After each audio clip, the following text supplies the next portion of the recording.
Good morning, good afternoon. I was at the brunch today, so I have some new material for the easy way to stop smoking, but I'm going to get right to day 26 of our new program, AA Integrates with Al-Anon.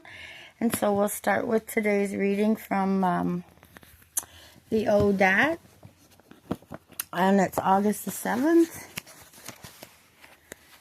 And use a slogan. Somebody suggested at a meeting, keep it in the forefront of your mind all the time and don't let the troubles crowd it out. Act on it. Take, for example, let go and let God. The more tightly I clutch to my problems, to my mind, the less opportunity I give God to help me work them out. The more tensely and desperately I try to solve them, the more the answers elude me. I will let go and let God. If I can't solve my difficulty, perhaps He will. If I can only let go and let Him. Today's reminder. Saying this small phrase over and over gives me such a sense of release and relaxation that nothing seems as difficult as before. The thought of just letting go seems to drop a heavy weight from my shoulders and lets me breathe freely again. Why has it been so hard for me to let go? Is it because I feel that only I am capable of solving the big problems? I know that isn't true, so I will just let go and let God. And from Courage to Change. I've heard my Al-Anon friends refer to step 10, 11, and 12 as maintenance steps, but I don't want to merely maintain where I was when I completed step 9. This is no time to stagnate. Instead, I call them growth steps. No matter how old I get, these last 3 steps let me continue to challenge myself. I tested this theory of mine when my spouse and I retired. I have more time now to meddle in others' affairs, worry about our health, worry about finances, worry about world conditions, or to put it bluntly, just more time to go back to my old stinking thinking.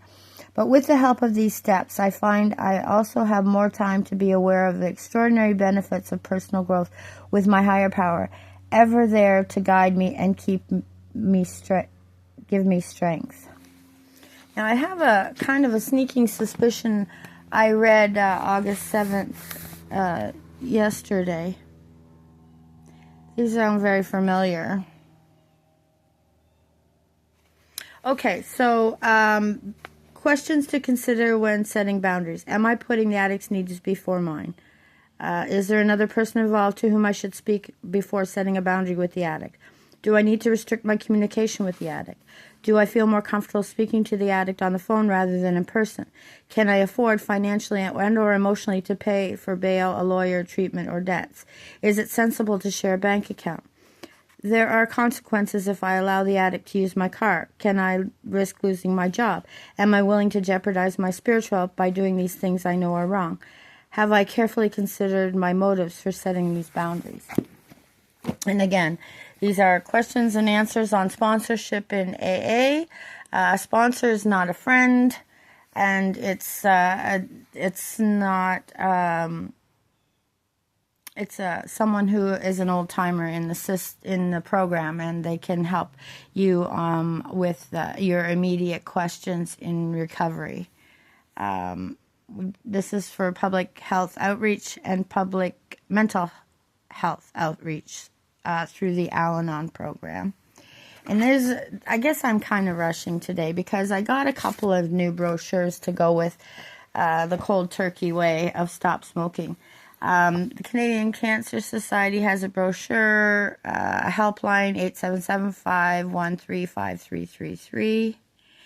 And of course, they don't tell you that it's more dangerous, that the cars are smoking on the road still, and that there's a higher toxic level from the emissions of the cars. And so us eco-friendly people are having a really hard time convincing them that although we're smoking in the parking lot, those cars are going to get on the road, and they are going to be driving and emitting toxins into the atmosphere. There's some care coaches at Telehealth Ontario. There is a fax referral number. I'm not sure if you need to call a nurse practitioner, but I got this at the brunch at the greenhouse today. registered nurse, registered dietitian, and smoking cessation. 1-238-667-9740.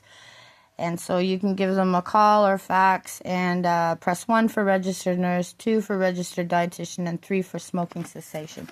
And of course, everything in addictions, mental health and addictions, usually ends up having something to do with an eating disorder, either your own or the addict's or both. And it's often because there just isn't enough money to put the food on the table.